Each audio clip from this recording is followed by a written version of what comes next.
Góðan dag, komið þið sæl og verið velkomin hér á fund nr. 346 hjá bæjarstjórn Sveitarfélagsins Hornafjarðar. Hann haldinn hér í Ráðhúsinu og settur hér með. Fundinn sitja í dag Gauti Árnason, Hjördís Edda Olgeirsdóttir, Skúli Ingólfsson fjarverandi en í staðinn situr fundinn hún Tinna Rut Sigurðardóttir, Eyrún Fríða Árnadóttir einnig fjarverandi. En í staðinn situr fundinn Elías Tjörfi Halldórsson, Ásgerður Kristín Gylfadóttir hér, Guðrún Stefania Voppjörn Ingólfsdóttir, Björgvin Óskar Sigurjónsson, Sigurjón Andrisson bæjarstjóri einnig og Jóna Benný Kristjánsdóttir, sviðsstjóri stjórnsýslusviðs. Arndís Lára Kolbrúnardóttir, hún ritar fundargerð og Tjörfi Óskarsson sér útsendinguna. Við höldum hér til auglýsta dagskrá og fyrsta mál á dagskrá er fundargerð bæjarstjórnar Hornafjarðar nr. 345. Hún hér lögð fram til kynningar og umræðu.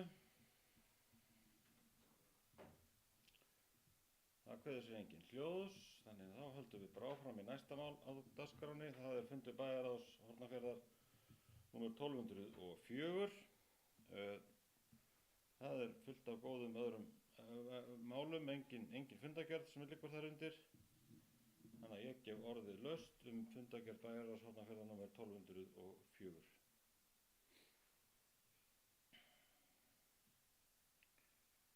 Það kveður sér engin hljóðs, þá höldum við áfram. Hann hér lögð fram til kynningar og umræðu og kynningar, þessi fundargerð.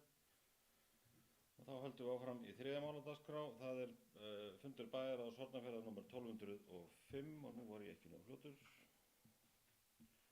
Fyrirgefið því. Þar undir er fundargerð stýrihóps fyrir nýtt íþróttahús, nr. 45, hún hér lögð fram. Og svo eru þó nokkur önnur mál, almenn mál. Og ég gef hér orðið laust fundargerð bæjarráðs Hornafjarðar nr. 1205. Ásgerður, gjörðu svo vel.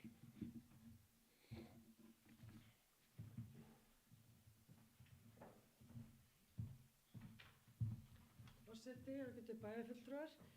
Það er nú kannski svona smá lykkja sem ég langar að fá að taka hér á tvö mál. Það er hérna númer 7 og 8. Númer 7 framkvæmdir Hafnabraut 60, gatnagerð og veitur, undirbúningur og 8 beiðni styrk til lagfæringar og drenni á Silfurnesvelli. Það er nefnilega, nú er hafin vinna við að gera götur og annað slíkt og það er farið að setja möl við Þorgeirslund, eða það er sem sagt malartippur, eitthvað slíkt heitir þetta. Og það myndi mig á það að það var hér mál til umræðu sem var framkvæmdaleyfi tengdist golfvellinum, ekki beint akkurat þessum aðgerðum sem að gera á golfvellinum. Þannig að ég er svona kannski að taka lykkju á þetta þannig að minna á það að þetta framkvæmdaleyfi hefur ekki verið afgreitt. Þannig að það var álitamáli að átti allavega að láta vita þá sem voru að nýta bithaga þar sem átti að setja möl yfir fyrir golfvellin. Og það stoppaði þar, síðast þetta var í umræðu að það var ekki búið að ræða við þá sem voru að nýta og kanna hvort það væri samningar í gildi sem þurfti að segja upp eða annað slíkt. En síðan hefur þetta ekkert komið aftur en það er allavega að byrja að vinna þarna. Þannig að þetta er verkefni sem sveitarfélagið með, þannig að mér finnst eðlilegt að það sé allavega ýtt við því að við allavega reynum að standa okkur í þeim málum sem við erum að vinna sjálf og bara að minna það að þetta sé tekið upp og þá klárað.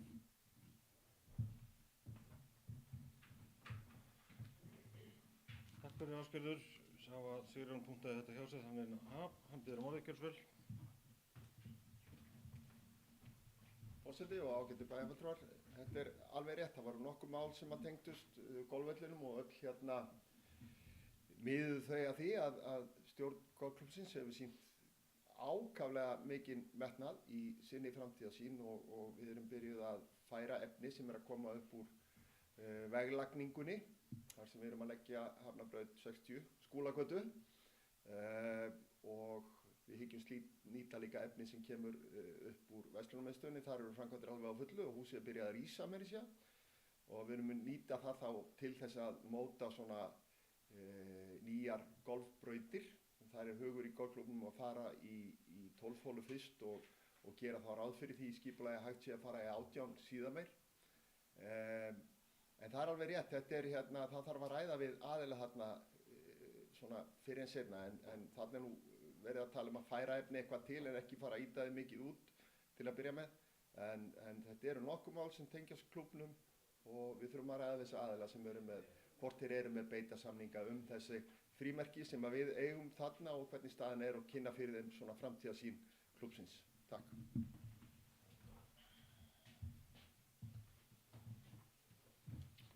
Takk fyrir Sigurjón. Við erum hér í fundargerð númer 1205. Óskar Gjörsvöld.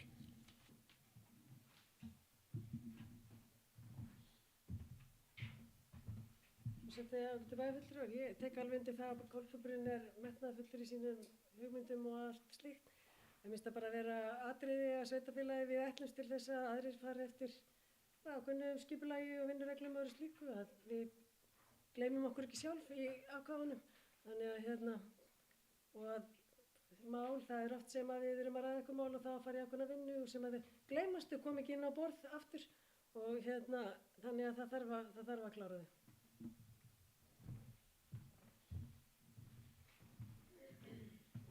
Áskarður. Við erum í fundargerð númer 1205. Fleiri sem að óska eftir að taka til máls hér? Svo ekki. Þá ljúkum við þessari umræðu og kynningu og höldum næsta mál dagskrá. Það fundargerð bæjarstjórnar númer 1206. Og fyrir henni liggur fundargerð velferðarnefndar númer 47, fundargerð umhverfis- og skipulagsnefndar númer 108, fundargerð fræðslu- og frístundanefndar númer 132 ásamt þó nokkrum öðrum almennum málum. Orðið laust og Guðrún, gjörðu svo vel.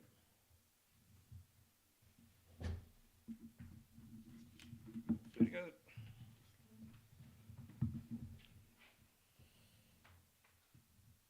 Forseti og ágætu bæjarfulltrúar. Mér langaði til að taka til máls undir fundargerð fræðslu- og frístundanefndar undir lið 4.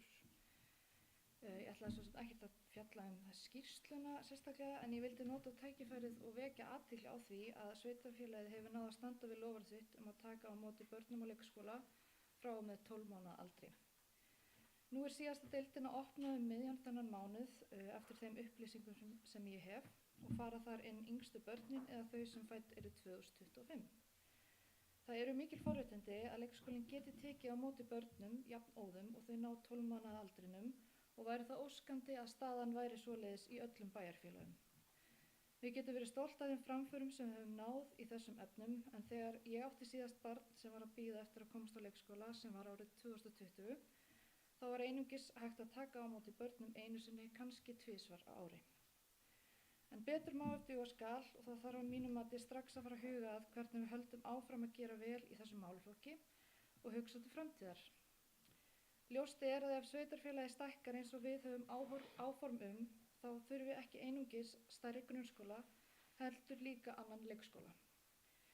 Þó svo að leikskólar séu ekki lögbundin skylda sveitarfélaga þá eru þeir samfélagslega mikilvægir og styrkja ekki bara fjölskyldur heldur atvinnulífið. Mitt mat að við þurfum að tryggja að sveitarfélagi geti haldið áfram að standa við það loforð að taka á móti okkar yngstu íbúum frá því að fæðingarorlofi lýkur og hvetja til þess að þetta verði tekið til umræðu fyrr en síðar. Takk.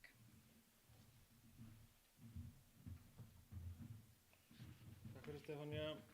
Tinna hefur beðið um orðið, gjörðu svo vel.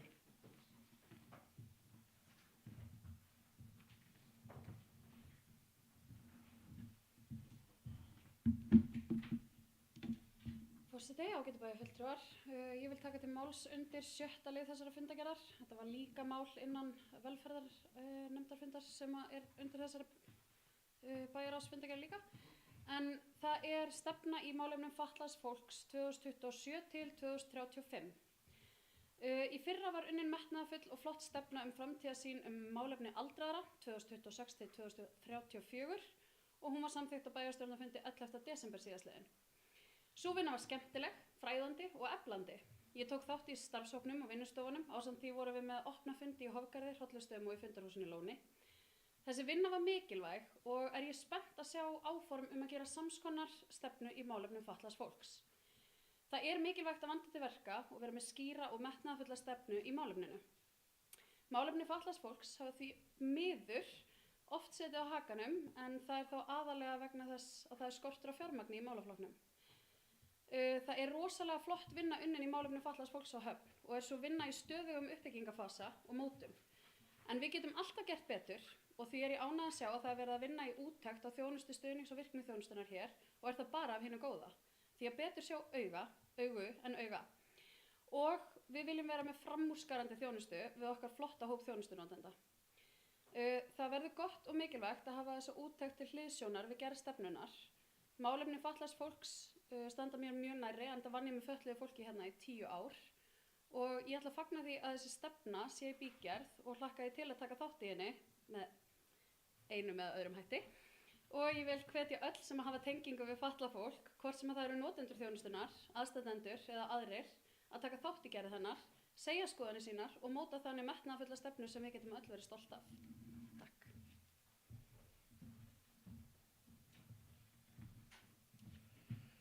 Takk fyrir Tinna. Við erum í fundargerð númer 1206, Björgvin og Gjörsvöld Björgvin. Og Tjörfi hefur svolítið bæðum orðið.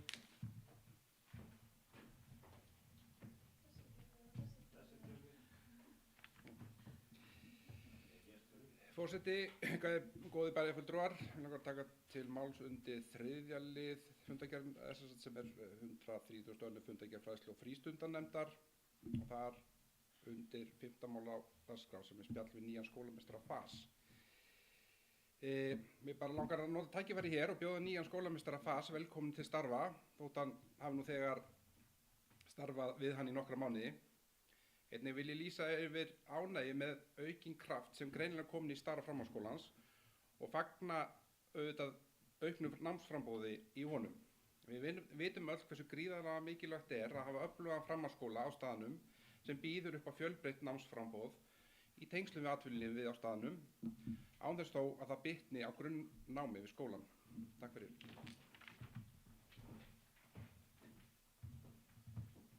Takk fyrir Björgvin. Elías Tjörfi.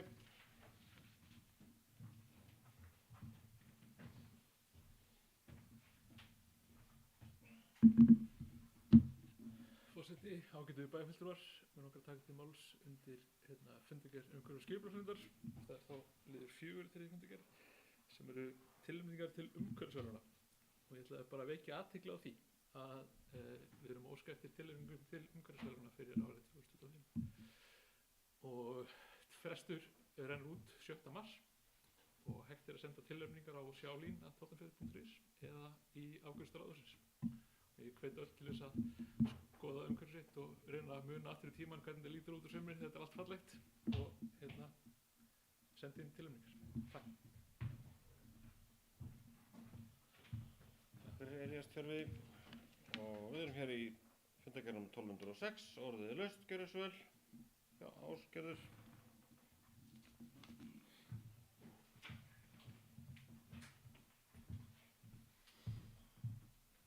Forseti, ágætu bæjarfulltrúar. Mig langar að taka til máls hérna undir máli í fræðslu- og frístundanefnd. Og það var akkurat sama mál og hún kom inn á Guðrún Stefánía Oddfjörð. Og það er hér varðandi þessa skýrslu sem er brú umönnunarbilið. Þetta er mjög áhugaverð skýrsla og svona sýnir okkur hvaða mismunandi staða á landinu. Og það hún kom inn á það hér á Höfn að þá hefur verið svona kannski svolítið sveifla milli ára hvenær börn verið tekin inn á leikskóla. En oft er það á bilinni 12 til 18 mánaða. Af því að það hefur ekki verið tekið inn kannski allt árið. Þannig að þau börn sem eru að fæðst kannski að vori eða hausti, sérst að það færist til næsta hausts. En það er bara mjög mikill lúxus að með við marga aðra staði. Og svo til skamms tíma þá höfðum við hér 2 dagmömmur sem að brúuðu þarna bil á á milli þess að foreldrar luku fæðingarorlofi og þar til að börn komist inn á leikskóla. En við búum ekki við þann lúxus í dag, ekki aðeins miklu mæli, en málum hefur verið reddað á Höfn, veit ég. En þetta við stöndum býsna vel og líka varðandi það greiðslur foreldra fyrir leikskóladvöl. Hér á Hornafirði, ég hef ekki séð það síðustu kannski 2-3 árin, en það var komið undir 10% af kostnaði sem sagt við leikskóladvöl sem að foreldrar voru að greiða, og það hefur lækkað. Og ég held að það væri gott fyrir okkur að taka það saman aftur, hvað í rauninni hver greiðslubyrði, eða svo má segja, foreldra við eða þáttaka í leikskóla kostnaðinum. Einnig bara að sjá í þessari skýrslu farið vítt yfir og það verið að bera saman við Norðurlöndin. Og mér fannst það mjög áhugavert til að lesa þessa skýrslu að Svíþjóð náttúrulega með kerfi þar sem til 16 til 18 mánaða í fæðingarorlof, en hinn Norðurlöndin ekkert svo miklu betra heldur en við. Af því að það alltaf verið að segja við okkur að það sé allt svo miklu betra annars staðar, en í rauninni við komin á bara ágætisstað. Og líka það sem skýrslan leggur fram að ef að fæðingarorlof lengt í 18 mánuði, eins og mikið talað að þá það ekki mjög þjóðhagslega hagkvæmt. Auðvitað erum við lítil þjóð, við erum með mikla atvinnuþátttöku, þannig að það vont að missa fólk út lengi, en þetta ætti samt að þurfa að vera val fyrir fólk að geta verið lengur með börnunum sínum, og sérstaklega þar sem að þetta bil ekki hægt að brúa og fólk að lenda í allskyns vandræðum. En þannig að bara lesum þessa skýrslu og bara vekja athygli á henni, hún mjög fróðleg varðandi þessi mál og sýnir okkur hvað við erum á góðum stað á meðan við marga aðra. Og kannski líka eins og Stefanía kom inn á að þá verið að búið að opna nýja byggingu sem að það hefur verið mikil breyting í leikskóla starfseminni síðustu ár, byggt við Lönguhóla á sínum tíma og svo núna bygging sem að núverandi bæjarstjórn tók við teikningum frá síðustu og hélt áfram með, og þetta allt í ákveðnum fasa. En við erum náttúrulega, vandamálið kannski mönnunin og það fagmenntun mönnunar. Það frábært fólk sem vinnur á leikskólanum. En það of mikil starfsmannavelta fyrir starfsemina, fyrir börnin, en við þurfum að ná upp, það hefur verið margt gert til þess að reyna að mennta fólk og að fólk sjáu þennan næsta í þessu starfi, og við þurfum að halda áfram og við þurfum að finna nýjar gulrætur, leggja hausinn í bleyti, hvað það sem að dregur fólk að þessu starfi, því að þetta mjög mikilvægt og bara gerir okkar samfélag enn frábærara ef við fáum fleira fagfólk.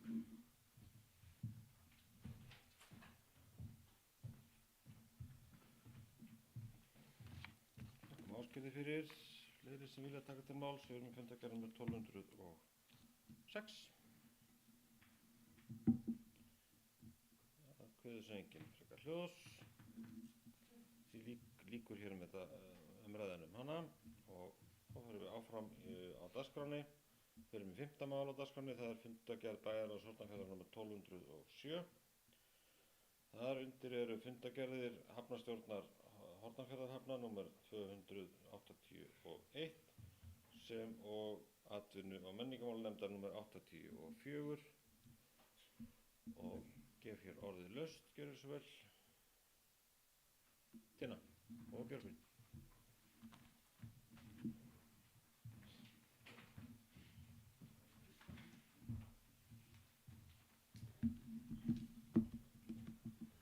Forseti, ágætu bæjarfulltrúar. Ég vil taka til máls undir öðrum lið fundargerðarinnar sem atvinnu- og menningarmálanefnd. Þar eru það mál nr. 4 og 6, en það eru menningarverðlaunin og skaftfellingur. Ég ætla að byrja á öfugri röð, þannig ég ætla bara að minna á skaftfelling. Það sérst komin á stað ritnefnd fyrir útgáfu skaftfellings og það alltaf spennandi og skemmtilegt að glugga í skaftfelling. Það sem gerir góða útgáfu eru fjölbreyttar og skemmtilega frásagnir og sögur fólks í sýslunni, þannig að ég vil hvetja öll áhugasöm að hafa samband við ritnefndina til að miðla upplýsingum og frásögnum fyrir okkur öll til þess að njóta. Forstöðumaður menningarmiðstöðvarinnar, hún Kristín Vala Þrastardóttir, í ritnefndinni ásamt öðru góðu fólki, þannig að bara endilega hafa samband við þau. Og ég vil minna á að atvinnu- og menningarmálanefnd óskar eftir tilnefningum fyrir menningarverðlaunin sem eru veitt einstaklingi, stofnun eða samtökum fyrir framtak sitt á sviði lista og menningar á árinu 2025 eða fyrir æviframlag á því sviði. Það er opið fyrir tilnefningar í íbúagáttinni undir umsóknir og annað og það er tekið á móti tilnefningum með rökstuðningi út miðvikudaginn 18. febrúar og verðlaunin verða síðan veitt á menningarhátíð sveitafélagsins sem verður þann 7. mars í Nýmum. Takk fyrir. Takk fyrir Tinna. Björgvin, þú varst búin að biðja um orðið.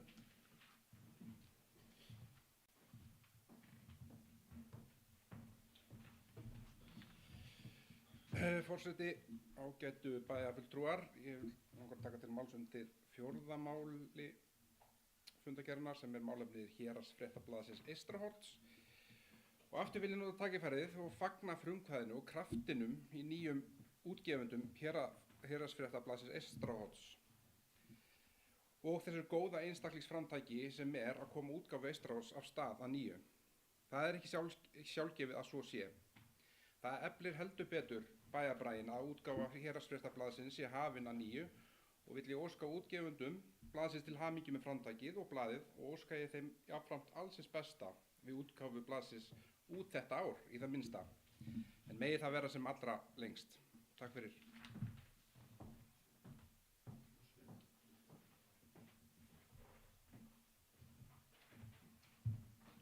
Takk fyrir Björgvin. Orðið er laust, áfram, gjörðu þess vel.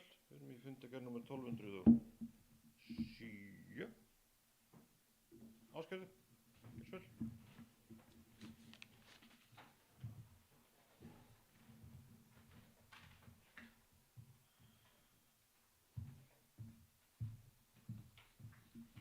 Forseti, ágætu bæjarfulltrúar. Það mátti sjá á þessum fundi að Alþingi nefndir Alþingis eru komnir til starfa og farnir að senda út mál til umsagnar því að hér voru alveg bunan af málum og eitt risamál hér nr. 5, það er samgönguáætlun og þar sendi sveitafélagið eða bæjara fyrir hönd sveitafélagsins inn umsögn þar sem er brýnt ýmislegt sem að betur að fara í okkar samfélagi, kannski gerir það fyrir að bæjarstjóri fara kannski yfir það á eftir, en það er eitt sem ég langar eitt mál annað fyrir neðan sem ég langar til að brýna fyrir okkur og það var mál nr. 17 sem er umsögnum drög að frumvarpi til laga um leiðamerki og öryggi siglinga. Þar var hafnarstjóra falið að lesa yfir og koma með svona hvort það væri ástæða fyrir okkur til þess að koma með umsögn það mál, hvort að það hefði áhrif á sveitafélagið. Það kom nú ekki fyrir síðasta fund en mér langar bara að árétta okkur í því að fylgjast með þessu máli. Þetta eru reyndar áform frumvarp sem eru þarna í samráðsgátt, frumvarp er ekki komið fram en það eru bæði umsagnir þarna frá Sambandi íslenskra sveitafélaga og frá Hafnasambandinu þar sem er verið að vekja athygli á því að það eru ýmsar skyldur og verkefni sem eru lögð þarna á sveitafélög og hafnarsjóði sem að ekki er fjallað neitt er ekki kostnaðarmetið eða annað slíkt sem að getur verið bara óútfylltir tékki og bara kvaðir á sveitafélög og hafnarsjóði. Þannig að við bara hvetjum okkur til þess að vera vakandi fyrir því þegar að frumvarpi kemur fram að þetta sé lesið yfir og mátað við okkar samfélag. Mjög mikilvægt að við látum í okkur heyra með það. Svo langar mig líka 19. mál á dagskrá, þar er uppbyggingarsjóður SAS. Það er nýtt fyrirkomulag á styrkjum frá uppbyggingarsjóði SAS. Það hefur verið þannig, allavega meðan ég man aftur, sem eru nokkur ár í þessum bransa, að þá hefur uppbyggingarsjóður hér á Suðurlandi hefur úthlutað 2 ári í styrki sem að hefur verið bara við gerðum góður rómur að hjá þeim sem að sækja styrkina þannig að það er vitað að það eru úthlutanir 2 ári þannig að ef að verkefni nær ekki inn eða annað að hóri að þá áttu séns að hausti og svona, já þetta er svona styttri tími. Ég gerir mig grein fyrir að þetta er meiri vinna fyrir þá sem að þurfa að vinna við þessi verkefni, eru ráðgjafar og annað slíkt og útluta og annað, því að það er auðvitað tvöföld útlutun. En ánægjan með þetta hefur sýnt sig í þetta heitir þjónustukönnunum uppbyggingarsjóðs. Það hefur komið fram að fólk er mjög ánægt með þetta, þessa útlutun, og þó önnur landshlutasamtök sé að útluta einu svona ári, að þá finnst mér persónulega, vil koma því hér á framfæri, mér finnst það ekki að þá eigum við að gera eins og þau, að þegar að við erum með verkefni sem að nýtur mikillar velþóknunar meðal umsækjenda. Þannig að ég vil koma því á framfæri. Bæjarráð tók undir bókun frá atvinnu- og menningarmálanefnd þar sem að var gerð athugasemd við þetta, og að minnstu kosti var óskað eftir því að þetta yrði endurskoðað fyrirkomulagið, að það myndi ekki gera svona bratt, að það bara fellur út núna haustútlutunin og svo kemur bara aftur eftir ár. En ég bara vil segja að mér finnst að það er ekki vor. Það er vorið sem fellur út, og það er ekki fyrir í haust. Já. Þannig að þeir sem voru að vinna sínar umsóknir núna fyrir marsútlutun, að þeir eru það að þurfa að bíða fram á haust. En ég vil bara segja það að mér finnst ekki nóg að í rauninni bara fresta þessu, heldur að hugsa þetta betur og skoða þetta út frá þjónustukönnununum sem hafa verið gerðar gegnum tíðina.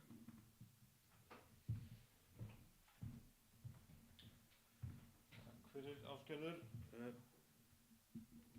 Ég er að fá að svara þessu sem stjórnarmaður SAS sem satt fund sem þetta var tekið, en að nú ætla ég að biðja þig, frú varaforseti, að taka við stjórn. Má ég bara biðja þig leyfi, má ég svara? Já, takk fyrir það kærlega. Þetta mál var tekið fyrir á stjórnarfundi í SAS á síðastliðinn föstudag, þar sem að ég bar upp þessa bara kröftugu mótmæli okkar hér, bæði þá fyrst og fremst, eða fyrst frá atvinnu- og menningarmálanefnd, þar sem að starfsmenn og styrkþegar væntanlegir mótmæltu þessu. Á fundinum þar áður, þegar þetta kom fram, að þá í stjórninni, þá fóru fram umræður inn í stjórninni, og menn voru á báðum áttum, eða sem báðum voru bæði sammála og ekki sammála þessu, en niðurstaðan var samt þessi, þarna á fundi númer 300, ég man hann ekki nákvæmlega, fundi sem var í desember,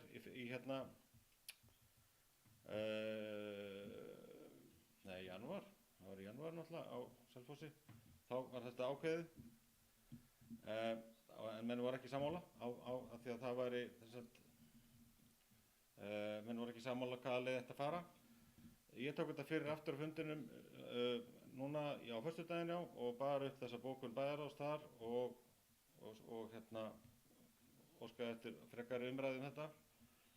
Niðurstaðan var svo að ég les bara hér bókun stjórnar, að stjórnin þakka fyrir þessar bókanir. Það kom líka bókun frá sveitarstjórn Hrunamannahrepps breytingar á uppbyggingarsjóði, en já, stjórn þakkar fyrir þessar bókanir, en minnir á að breytingin er hugsuð sem tilraun til 2 ára, og eftir þann tíma verður árangur metinn og ákvörðun tekin hvort verklag yrði endurskoðað. Eins er það ítrekað að byggðaþróunarfulltrúar muni áfram sinna umsækjendum og leiðbeina þeim í aðra sjóði eftir því sem við á. Þetta var sem sagt niðurstaða stjórnar, að menn voru ekki endilega allir sammála þessu, en þetta var niðurstaða stjórnar að þessa leið skyldi fara, og þetta er þetta tilraunaverkefni, og það ítrekað að ef það er ekki að ganga upp sem skyldi fyrir þá einstaklinga og félög sem hafa fengið leitað í þennan sjóð, þá verður það endurskoðað. En þetta er allavega niðurstaða núna. Ég kom þessum sjónarmiðum okkar á framfæri, en þetta er niðurstaðan, því miður, segi ég bara. Takk fyrir, varaforseti. Má ég halda áfram sem?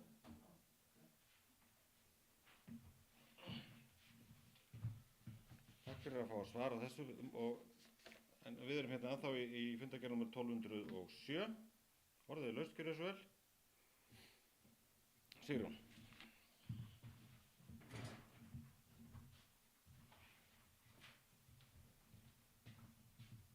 forseti, ágætu bæjarfulltrúar. Ég ætla að taka til máls undir 5. lið sem samgönguáætlun, frumvarp fyrir samgönguáætlun árin 2026-2040 og eins og kom fram hér áðan hjá Ásgeiri þá skiluðum við inn umsögn samgönguáætlun og það svo sem að nægu að taka fyrir víðfeðmt sveitafélag en við reyndum nú að forgangsraða okkar athugasemdum þar inn og þar vorum við meðal annars að tala nauðsyn þess að leggja núna strax drög að því að fá varanlega lausn varðandi Grímslinn og þennan sjávarfallaós sem hjá okkur. Rannsóknir sýna að það vel gerlegt að reisa leiðigarða sem að geta komið alveg eða næstum alveg í veg fyrir þennan sandburð sem við erum að glíma við. Hérna rétt sunnan Ós.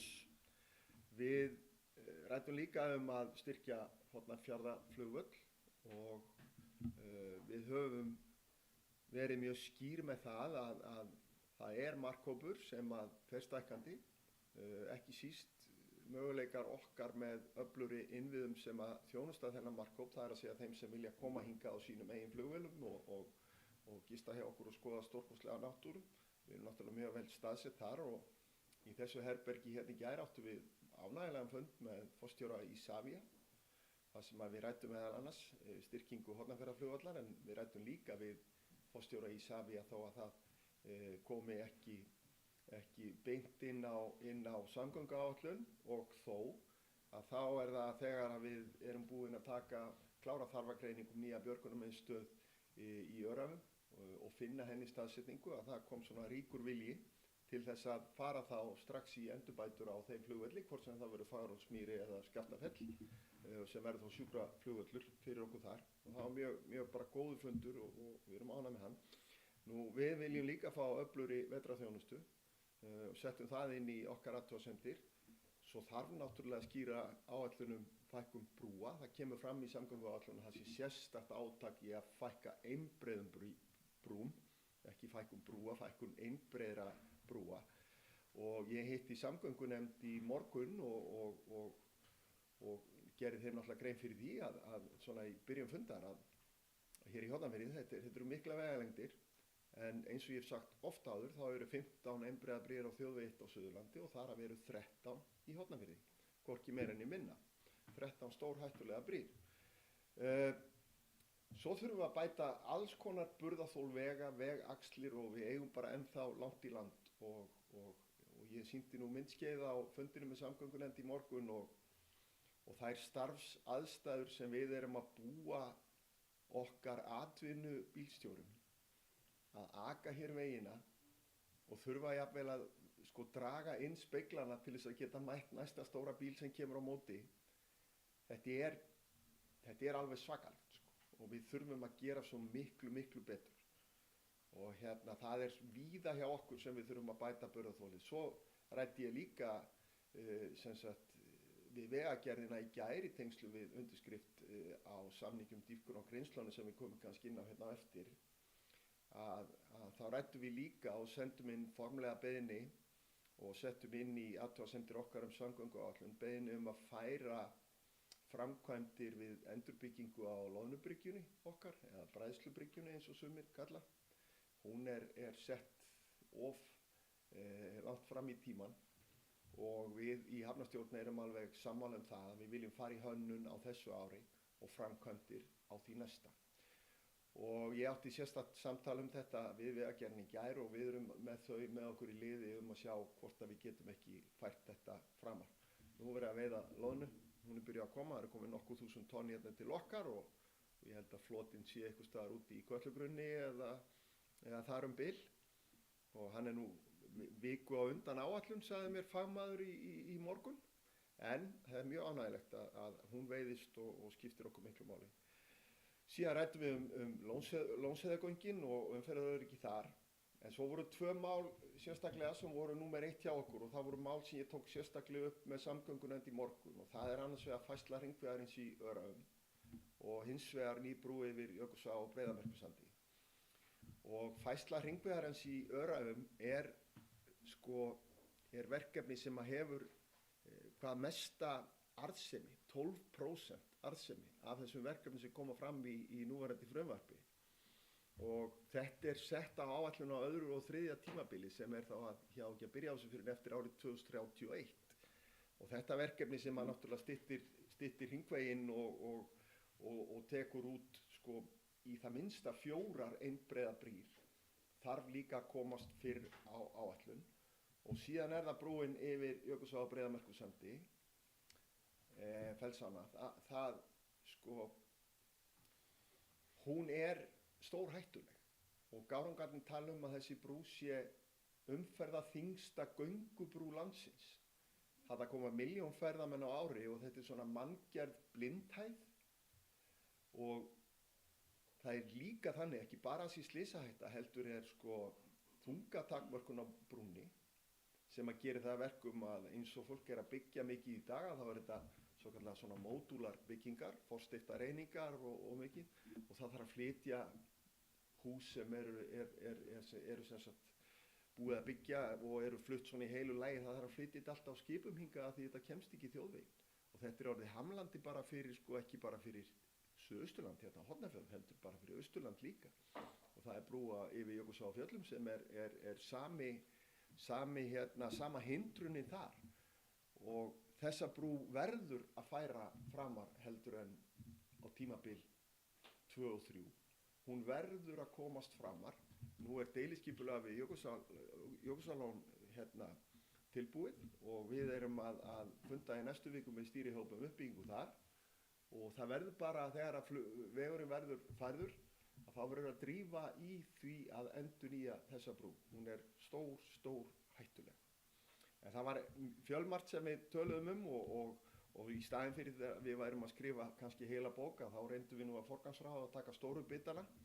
En ég vona því alveg sérstaklega að þessi 2 verkefni verði tekin til sérstaklega skoðunar ásamt því að endurnýjunin á Loðnubryggjunni geti farið fram á næsta ári. Hún aðkallandi. Takk fyrir.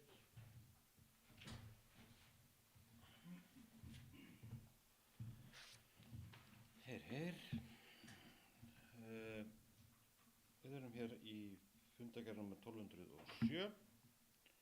Orðið laust, gjörðu svo vel.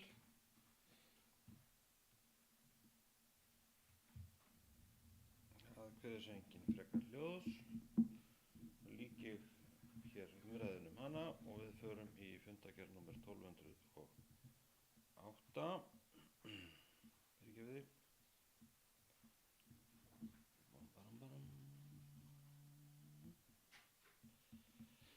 Það fundargerð bæjarráðs nr. 1208 og þar undir fundargerð umhverfis- og skipulagsnefndar nr. 109 ásamt fleiri almennum málum. Orðið laust, gjörðu svo vel. Þegar Hjördís, Tjörfi, gjörðu svo vel, Hjördís.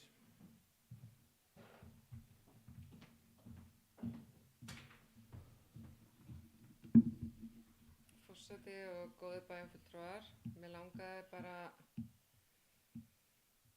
aðeins að ræða umhverfis- og skipulagsnefnd hérna fyrsta mál hér undir og þar undir sem sagt mál númer 1 og 2 þá aðalega bara svona upplýsingar. Fyrra máli endurskipulag móttökusvæðis og mál númer 2 gjaldskrá sorphirðu og sorpeyðingar og söfnunarstöð úrgangs. Öll sorpmálin þannig sé undir þessum hatti bara algjörlega. Og mér langaði bara að upplýsa aðeins út af þessi mál hafa komið núna nokkru svona fyrir umhverfis- og skipulagsnefnd, hafa komið einhverju leyti undir bæjarráð og ýmislegt. Þannig að fólk auðvitað sér það, þannig að mér langaði bara aðeins að upplýsa vinnuna sem í gangi.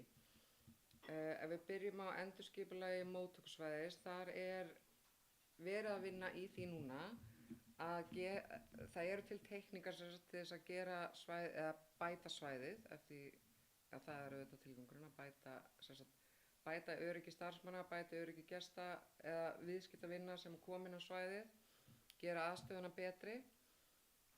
Sú vinna bara á fullum gangi og ég getur svona alveg upplýst það í leiðina. Ég sem formaður nefndarinnar, ég búin að vera svona næstum því alla daga þessa árs hér í þessu húsi að ræða sorpmál við einhvern.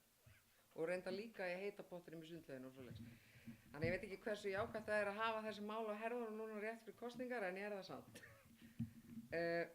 En það stendur til að gera svæðið betra, gera það öruggara í samráði við núverandi rekstraraðila sem er Hringrás. Við hefum fengið athugasemdir frá þeim, athugasemdir frá Vinnueftirlitinu, athugasemdir sem við erum með sjálf og bara ýmislegt. Að samaskapi með varðandi gjaldskrána að það var náttúrulega lögð mikil vinna fyrir áramót að gera nýja gjaldskrá. Við eigum samkvæmt lögum að láta málaflokkinn standa undir sér.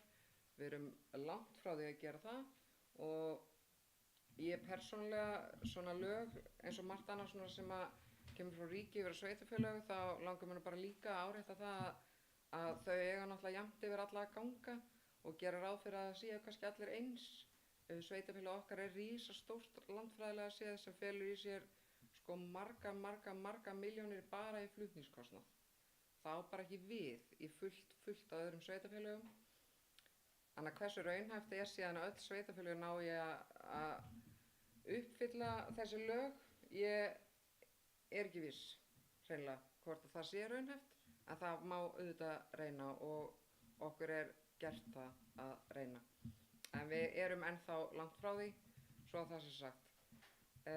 Hins vegar varðandi þetta líka þá hefur verið að funda með íbúaráðum öllum fyrir jól og helst þar erum við að ræða flokkun sem hefur verið ábótavant á sumum svæðum sveitarfélagsins og það auðvitað kostar okkur að endanum peninga ef að það er illa flokkað sem að við náttúrulega seljum það hráefni sem er vel flokkað og fáum þar að leiðandi meira úr úrvinnslusjóði og getum þar að leiðandi hækkað gjöldin minna. Ég ætla nú ekki að fara að segja að við getum lækkað þau, sem það er heldur kannski ekki raunhæft eins og staðan er.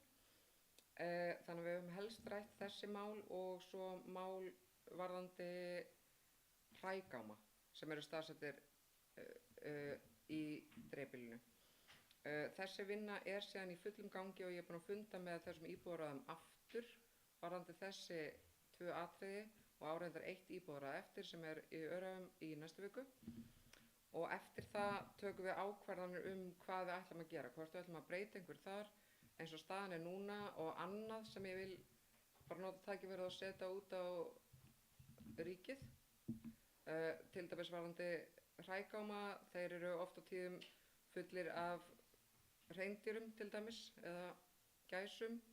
Hreindýrin á ríkið, ef maður setja gæslappir, en ríkið greiðir hins vegar ekkert gjald fyrir gámana.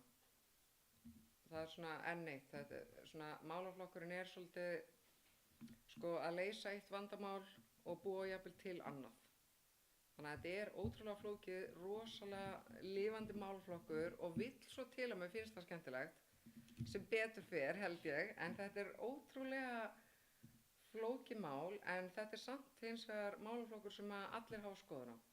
Það er allir með ruslatunnur heima á sér, þetta tengist heimili allra, þannig að það er margt hægt að gera betur og það sem við þurfum að gera betur að mínu mati er að upplýsa líka betur hvernig á að flokka, hvernig móttökustöðin virkar og allt þetta og sú vinna er í gangi hér hjá starfsmönnum að upplýsa það betur og eins þá þær ákvarðanir sem verða teknar varðandi dreifbýlið. Ég persónulega hef áhuga á að reyna að auka þjónustuna þar sem vissulega kostar þá líka einhverja peninga með því til dæmis að jafnvel senda bíla einu svona ári til þess að sækja dekk eða stór raftæki eða eitthvað annað sem er að safnast upp núna í dreifbýlinu. Þannig getum við sett gott fordæmi með að bjóða upp á þessa þjónustu, auglýsa hana vel og vonandi að fólk taki þá vel þátt í því. En já, það var bara svona það eiginlega sem ég vildi bara upplýsa. Það er unnið að þessu núna eiginlega á hverjum degi og mun koma niðurstaði í eitthvað af þessum málum mjög fljótlega og þá mun ég upplýsa það.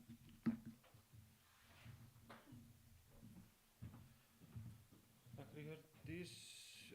Elias Tjörvi, gjör svo vel. Eða Elli minn bara eins og táður á.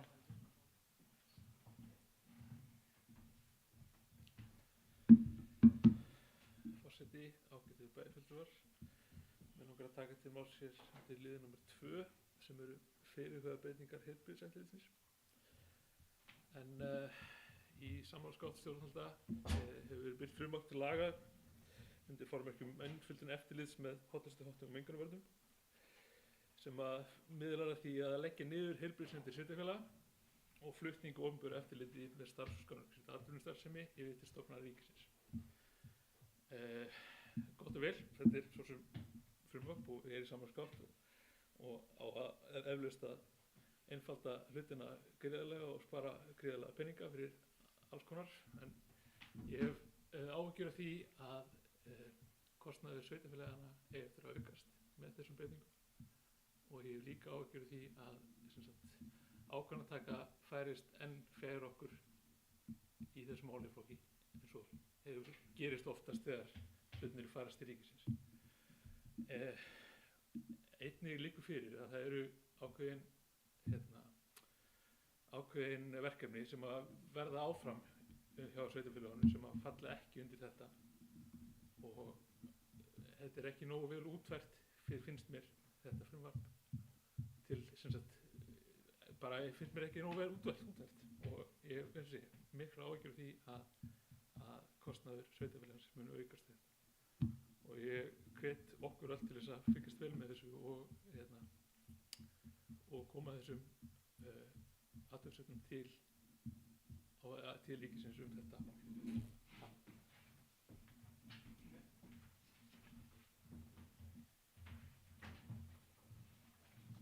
Fyrir Elías. Við erum í fundargerð númer 1208. Fyrirgefið, 1208. Orðið laust, gjörðu svöl.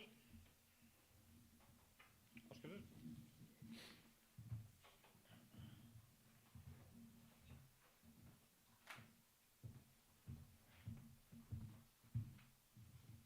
Forseti, ágætu bæjarfulltrúar. Mér langar að taka boltann þar sem að Elías Tjörvi skildan eftir með varðandi heilbrigðiseftirlitin. Við áttum góðan fund hér í bæjarráði með framkvæmdastjóra heilbrigðiseftirlits Austurlands á síðasta þriðjudag og ég var búin að gera sér grein fyrir því að það var ýmis pottur brotinn þarna en að hlusta á hann að tala að þá var maður bara, vá, þú veist hvað það að pæla og það vill þannig til að umsagnarfresturinn hann rennur út í næstu viku þannig að það verið að vinna að umsögn sem að mun koma frá sveitarfélaginu því að þetta ekki bara það þessi kostnaður á sveitarfélagi og bara flækjustig og bara ýmis verkefni sem að munu ábreytti falla niður eða þurfa að vistast einhvers staðar og það ekki gefin heimild til þess í þessu frumvarpi að hvað á að gera við þessi verkefni. En svo líka bara að aukinn kostnaður fyrir rekstraraðila sem að þá þessi ríkisstofnanir sem eiga að sjá eftirlit og annað slíkt að það verður mikið flækjustig og aukinn kostnaður og bara tafir á afgreiðslu mála og annað slíkt. Þannig að ég bara taka undir með Elíasi Tjörva að þetta mjög mikilvægt mála við fylgjumst með og bara, já, vinnum í, ekki spurning. En mér langar líka til þess að vekja hér athygli á máli nr. 3 þess að kom til okkar í skólameistari framhaldsskólans og taka undir með Björgun Óskari að það mikið líf í framhaldsskólanum þessi misserinn en þarna verkefni sem að sveitarfélagið og framhaldsskólinn að fara að vinna saman það hvernig hægt sé að stuðla betri inngildingu þeirra erlendu íbúa sem að búa hér og starfa í sveitarfélaginu því að við erum samfélag sem stækkandi og við erum að stórum hluta til byggð upp af fólki af erlendum uppruna líka og það mjög mikilvægt fyrir okkur að þetta fólk taki þátt í samfélaginu og maður hugsa til þess að það eru kosningar eftir nokkra mánuði og þá gengur vel að ná erlendum íbúum til dæmis inn á lista að taka þátt í stjórnmálastarfi. Það hefur ekki gengið neitt rosalega vel hingað til en hvernig það núna og hvað getum við gert til þess að hjálpa til við að í rauninni bara gera fólki grein fyrir því hvað það margt sem að þau geta haft áhrif á, bara til þess að bara bæta ekki bara okkar samfélag, þetta bara sitt eigið líf og draga aðra að til okkar. Þannig að þetta mjög spennandi verkefni sem ég held að verði bara frábært fyrir okkur sem sveitarfélag að vinna með framhaldsskólunum.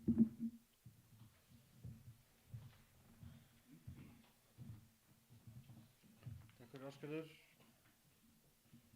Fundargerð bæjarráðs Hornafjarðar nr. 1208, en þá opið til umræðu, gjörðu svo vel. Það kveður engin frekar ljós. Þá ljúkum við umræðinu hana og höldum áfram með dagskrána. Það þá 7. liður á dagskrá, það deiluskipulag heildarendurskoðun fyrir Skaftafell. Vinnslutillaga að heildarendurskoðun deiluskipulags í Skaftafelli var auglýst frá 20. og 2. september til 3. nóvember 2025. Er að ræða nýtt deiliskipulag sem fellir hið fyrra úr gildi. Ekki að ræða róttæka breytingu á fyrirkomulagi mannvirkja og aðstöðu. Skert á stefnumörkunum ýmis atriði en helstu breytingarnar felast í rýmkuðum byggingarreit fyrir gestastofu og breyttu fyrirkomulagi starfsmanna íbúða í Sandaseli. Umsagnir bárust vegna vinnslutillögu og hefur verið brugðist við þeim. Umhverfis- og skipulagsnefnd lagði til að tillagan verði kynnt í samræmi við 4. málsgrein 40. greinar skipulagslaga og lagði til við bæjarstjórn að hún verði auglýst til umsagnar samkvæmt 1. málsgrein 41. greinar sömu laga. Ég gef hér orðið laust þetta deiluskipulag heildarendurskoðun fyrir Skaftafell. Björgvin, gjörðu svo vel.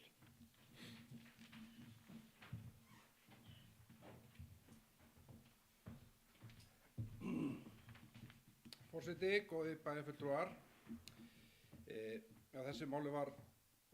Þessu máli varðandi heildarendurskoðun á deiluskipulagi Skaftafell var frestað seinasta bæjarstjórnarfundi. En kynningarfundur vegna skipulagsins fór fram í Öræfum fyrr í þessari viku sem ég misti því miður af. En ég hef svo sem engar athugasemdir við umrætt skipulag, allavega ekki á þessu stigi málsins, en skipulagið fer núna í lögformlega kynningu eins og forseti nefndi hér í innganginum og stendur hún yfir næstu vikurnar, í að minnsta kosti 6 vikur ef mér skjátlast ekki. Í deiliskipulaginu til að mynda ekki gert ráð fyrir aðstöðu fyrir sölu eða undirbúning ferða á þjónustusvæði skipulagsins eins og svæðisráðssuðusvæðis og svæðisstjórn Vatnajökulsþjóðgarðs höfðu áður samþykkt að yrði ekki á svæðinu. Því stefnt að því að öll fyrirtæki hafi aðstöðu utan þjóðgarðs, fyrir utan að í Skaftafelli verði eitt sameiginlegt þjónustuborð þar sem finna má upplýsingar þjónustu í nágrenninu og þar verða ferðir einnig seldar. En það virðist ekkert vera að tala starfsemi sem starfrækt í færanlegri aðstöðu, enda eftir vill ekki hlutverk deiliskipulagsins að taka á því. En að lokum vil ég hvetja fólk til að kynna sér umrætt skipulag og hagsmunaaðila senda inn umsagnir telji þeir sig hafa ástæðu til þess. Þannig ætti engum að koma óvart þegar farið verður í að framfylgja deiliskipulaginu með tíð og tíma. Takk fyrir.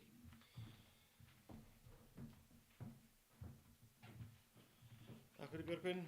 Þörf áminning og það þetta að verða áskrifandi að skipulagsgáttinni. Þetta er nauðsynlegt að vera áskrifandi þar, kostar ekki neitt.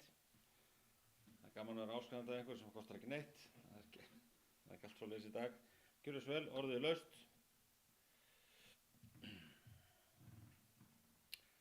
Kveður sem engin frekar hljóðs. Ég leggi til að tillagan verði auglýst í samræmi við 1. málsgrein 41. greinar skipulagslaga nr. 123 frá árinu 2010. Þeir sem þessu samþykki vísa skeiðmerki. Það er samþykkt með 7 atkvæðum. Þá fyrir við hér í 8. lið á dagskránni í dag. Það er úthlutun byggðakvóta fyrir árið 2025-26. Fenginn var frestur til þess að skila tillögum sveitarfélagsins að sérstökum skilyrðum fyrir úthlutun byggðakvóta til fiskiskipa á fiskveiðiárinu 2025-26. Það liggur fyrir og það liggur svo vel. Það er þessi engin hljóðs. Ég legg til að bæjarstjórn samþykki framlagðartillögu að framlagðartillaga yrði lögð fram til innviðaráðuneytisins. Þeir sem er því samþykki við sérst geðmerki. Það er samþykkt með 7 atkvæðum. Þá förum við hér í skemmtilegt mál, það er dýpkun á Grimslum árið 2026 til 2028. Vegagerðin óskaði eftir því við hafnarstjórn að ganga til samninga við lægstbjóðanda í útboði vegna dýpkunar á Grimslum árin 2026 til ársins 2028. Hafnarstjórn samþykti að gengið yrði til samninga við lægstbjóðanda Boskalis Westminster Limited, sem er hollenskt fyrirtæki, en þetta er breskt útibúð þeirra sem kemur til að framkvæma þetta, og í samræði við niðurstöðu útboðs og tillögu vegagerðarinnar. Erindið er lagt hér fram til staðfestingar bæjarstjórnar og orðið er laust, gjörið svo vel. Sigurjón Andersson.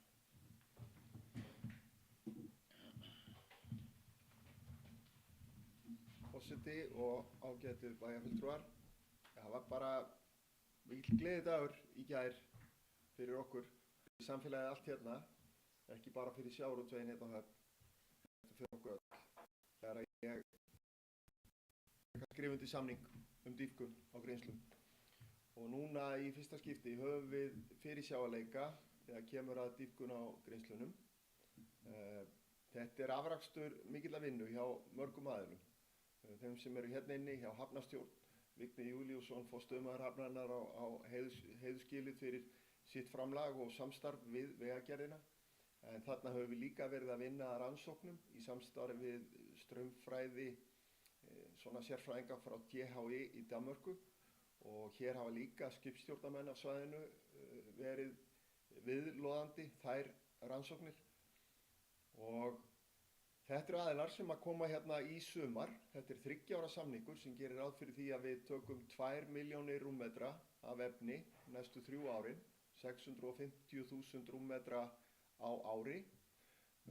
Boskalis Westminster koma til okkar með skip hérna í sumar, ætli það verði ekki í júlí, og þeir gera ráð fyrir því að vera 1 mánuð að grafa þessa 650.000 rúmmetra. Og niðurstöður hér áður fyrir var talið að þegar að skurður er tekinn í þessi Grimsli hjá okkur, það er að segja þennan skafl af sandi sem að myndast hérna fyrir utan. Það er þannig með sjávarfalla ósinn að þegar að aldan fer út og hún fer inn, þá heldur hún dýpinu á ákveðnum kafla þar sem að straumurinn er, en þegar straumurinn minnkar og aðeins utar er komið, þá byrjar þessi söfnun. En þessar rannsóknir sýndu að þegar við tókum skurðinn og fengum suðvestanátt til dæmis, þá fylltist hann ekki 1, 2 og 3 eins og áður var talið, heldur færðist. Og í suðaustanáttinni færðist hann tilbaka. Og þetta er eitt af því sem að við höfum svona með okkur.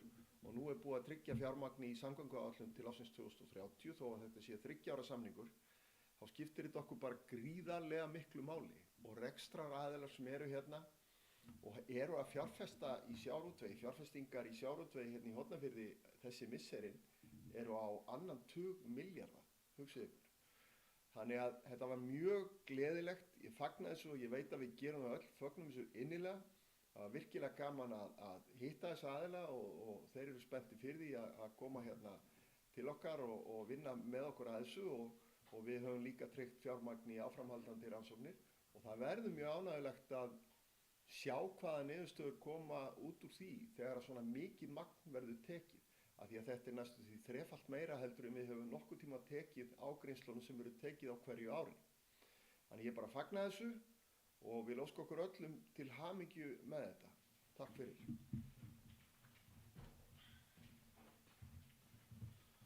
Takk fyrir Sigurjón.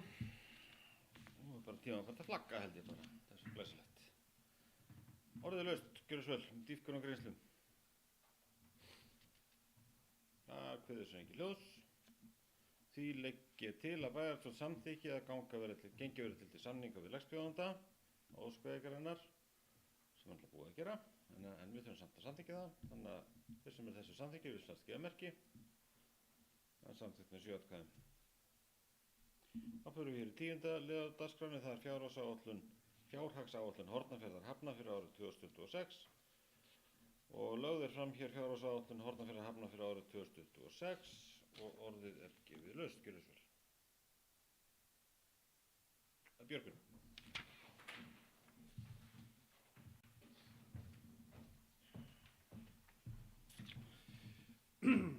Forseti, góðir bæjarfulltrúar. Fyrir liggur fjárhagsáætlun Hornafjarðarhafnar árið 2026. Ég hef svo sem ekkert út á hana að setja nema hún mjög seint á ferðinni í þetta skiptið sem mér finnst kannski svolítið bagalegt. Fjárhagsáætlun var til umræðu í hafnarstjórn á seinasta fundi hennar 27. janúar síðastliðinn og tekin nú fyrir hér í bæjarstjórn og það komið miður febrúar. Hún var einnig sent á ferðinni fyrir árið 2023 en þá var hún tekin fyrir í hafnarstjórn 23. janúar sama ár, ef mér skjáttlast ekki. En vaninn að fjárhagsáætlun sé afgreidd fyrir áramótin þar að áður en árið sem hún á að gilda fyrir rennur í garð. Fyrir mitt leyti á þetta auðvitað að vera unnið samhliða heildar fjárhagsáætlun sveitarfélagsins til að meira vits í þessu. Einnig vil ég vekja máls á því að undir þessum fundalið lögð fram heildar fjárfestingaráætlun sveitarfélagsins en þar eru settar hátt í 40 milljónir í framkvæmdi við Bræðslubryggju. En svo upphæð auðvitað bara hluti sveitarfélagsins en vegagerðin eða ríkið kostar hinn hluta framkvæmdarinnar. Nýjustu fréttir hins vegar þessi bryggja ekki sett á samgönguáætlun fyrir árið 2029 til 2030 sem eins og Sigurjón kom á hérna áðan. En sveitarfélagið búið að gagnrýna í umsögn samgönguáætlunina. Því verður ekki af þessari framkvæmd á þessu ári eins og áætlað hefði verið og í raun ekki næstu 3 árin miðað við núverandi samgönguáætlun sem auðvitað ferlegt. Það þá í framhaldinu spurning hvort að þessu upphæð sem sveitarfélagið hefur þegar tekið frá í þessa framkvæmd við Bræðslubryggju verði notið í einhverjar aðrar framkvæmdir í tengslu við höfnin okkar, framkvæmdir sem ríkið tekur ekki þátt í. Þannig voru til dæmis umræður takmörkun umferðar við höfnina á fyrri hluta seinasta árs sem hefur síðan lítið frést af, í það minnsta kosti ekki í hafnarstjórn. Það hefur heldur ekki, að mér best vitandi, verið tekið frá fjármagn í þess konar framkvæmdir á þessu ári. Takk fyrir.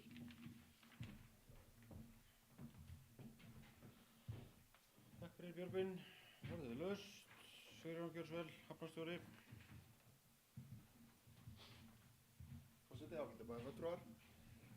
Ég tek undir með háttvirtum bæjarfulltrúa Björgvin. Við skulum hafa vit í þessu og gera þetta fyrr. Framvegis. Við settum inn á áætlunina fjármagn og gerðum ráð fyrir Bræðslubryggjunni á þessu ári ef til þess kæmi að við næðum þessu á þessu ári. Ég held að raunhæft markmið sé hins vegar að það verði hannað á þessu og framkvæmt á næsta og ég bara bjartsýnn á að við munum finna leiðir með vegagerðinni til þess að framkvæma það og þegar það komið á hreint hvort að þetta næst þannig þá þurfum við að taka afstöðu til þess hvort að við förum þá í aðra framkvæmdir. Takk fyrir fyrirspurningar Björgvin og ég tek undir með fjárhagsáætlunina. Hún á ekki að vera samþykkt inn á sama ári og þú ert að áætla fyrir. Takk.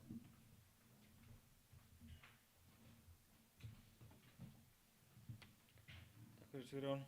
Orðið laust áfram Gjörsvel, Ásgerður.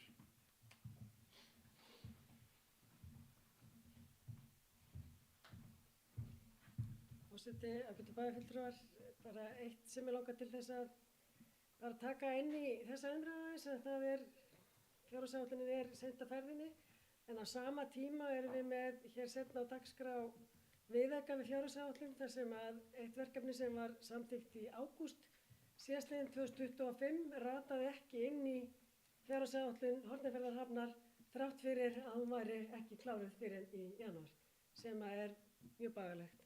En það kemur, styrkur við kaupa á nýju björgunarskipi og svo mun ég bara benda á það líka á eftir undir viðaukanum að þar sama villa og var í fyrstu bókun í ágúst og það skráð í viðaukan að það sé verið að styrkja björgunarfélag Hornafjarðar nýtt björgunarskip og þetta björgunarbátasjóður Hornafjarðar en ekki björgunarfélag Hornafjarðar. Þannig að það svona, það ekki alveg að fara saman hljóðamynd í þessum málum.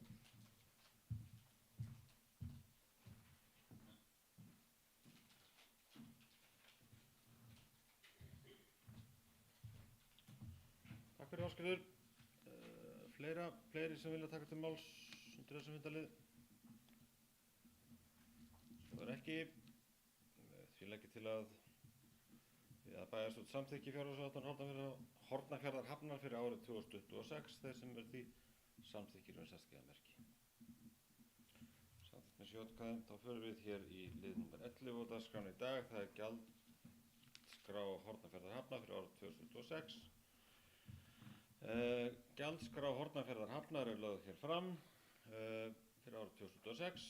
Hækkunin á gjaldskrá nemur 5% og hækkun á launalið gjaldskrár er 7%. Framvegis verður gjaldskráin bundin vísitölu neysluverðs og skal hún endurreiknuð árlega 1. janúar í samræmi við breytingar á vísitölu. Orðið er laust gjörið svöl gjaldskrá Hornafjarðarhafnar fyrir árið 2026.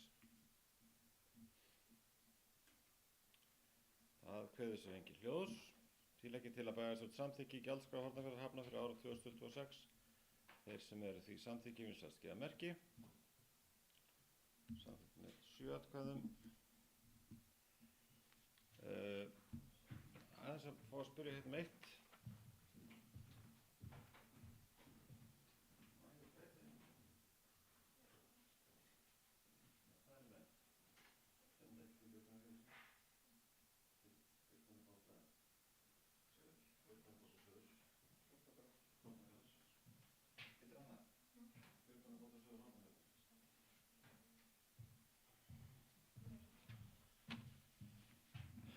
Þá förum við hér í 12. lið á dagskránni, fyrirgefið þetta, 12. lið á dagskránni, það er viðaukar í fjárhagsáætlun fyrir árið 2026. Það er fyrsti viðauki nr.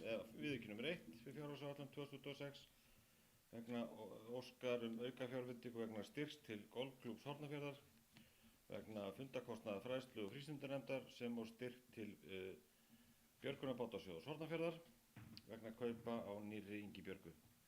Það er lagt hér fram. Viðbótarfjárheimildum verður mætt með lækkun á handbæru fé að upphæði 8,1 milljón krónar í A-hluta og 5 milljónum í B-hluta. Orðið laust gjörið svöl. Björgun.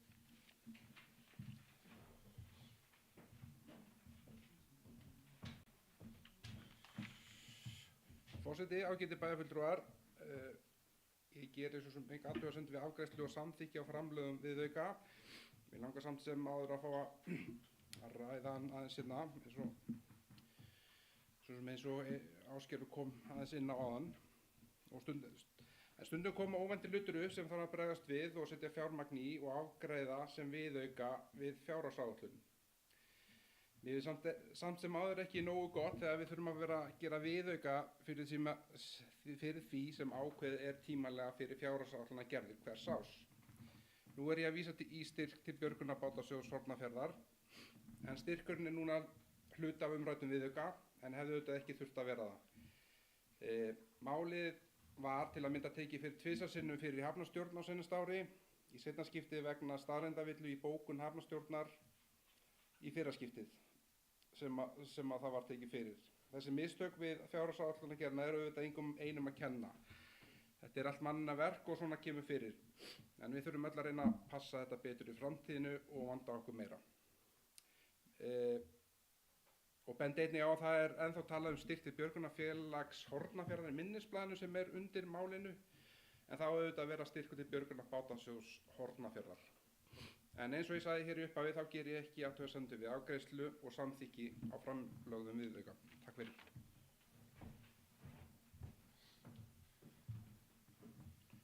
Takk fyrir, orðið laust gjörið svöl.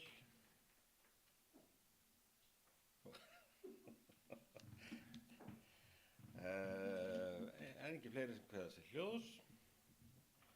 Því legg ég til að bæjarstjórn samþykki viðauka nr. 1 og ber ég hann hér með upp til atkvæða. Þeir sem eru því ánum samþykkir vinsælst gefa merki. Samþykkt með 7 atkvæðum. Þá förum við í hlið nr. 13 á dagskránni í dag. Það er Hornafjörður náttúrulega, lögð er fram til samþykkis heildarstefna sveitarfélagsins Hornafjörður náttúrulega. Orðið laust þessa ágætu heildarstefnu. Það er búið að kynna þetta vel í öllum nefndum og ráðum og öllum hæðum og veit ekki hvað og hvað. Það kveður sem ekki ljós. Því legg ég til að bæjarstjórn samþykki framlagða stefnu sveitarfélagsins og þeir sem eru því samþykki missa skeiðamerki. Það er samþykkt með 7 atkvæðum. Þá er nú bara ekki fleira á dagskránu hjá okkur í dag. Njótið dagsins og helgarinnar og allt saman. Glampandi sól og frosti. Slít hér með fundi. Þakka fyrir.